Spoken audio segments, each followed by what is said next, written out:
మనోళ్ళ దేశభక్తి, పాకిస్తానోళ్ళ దేశభక్తికి ఒక తేడా ఉంటది. మనోళ్ళని అమెరికాలోనో, కెనడాలోనో, బ్రిటన్‌లోనో ఎక్కడో ఉన్నారంటే, రాజకీయ పార్టీల సిద్ధాంతానికి అనుగుణంగా పనిచేస్తున్నారు గానీ, భారతదేశం కోసం పనిచేయట్లా.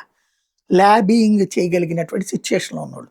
కాంగ్రెస్ లాబియింగ్, బీజేపీ లాబియింగ్ లాగుంది. అదే పాకిస్తాన్ అయితే, పాకిస్తాన్ వాడు ఎవడు ఏ పార్టీ అధికారంలో ఉన్నా సరే, అక్కడ నుంచి వెళ్లి విదేశాల్లో వీళ్ళు ప్లాంట్ చేసినోళ్ళు పాకిస్తాన్ కోసం మాత్రమే పనిచేస్తారు. పార్టీ కోసం పనిచేయరు.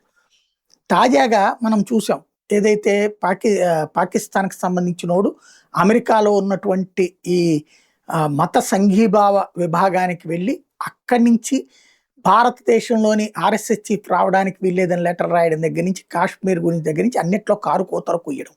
అంటే వాడు పాకిస్తాన్ మీద పెంచుతూ ఉన్నాడు. మన ఇండియన్స్ అక్కడ బోలెడంత మంది ఉన్నారు కదా! ఎందుకు మాట్లాడరు? ఎందుకు ఆ ఫీలింగ్ లేదు మనకి అంటే, అది అర్థం గాని మన దౌర్భాగ్యం అనుకోవాలి.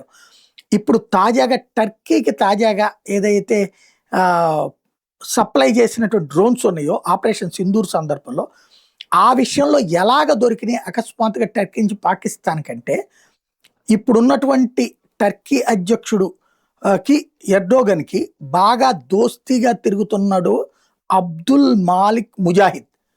వీడు వాస్తవంగా పాకిస్తానీ వాసి. వీడు జాగ్రత్తగా టర్కీ అధ్యక్షుడికి బాగా క్లోజ్ అయ్యాడు.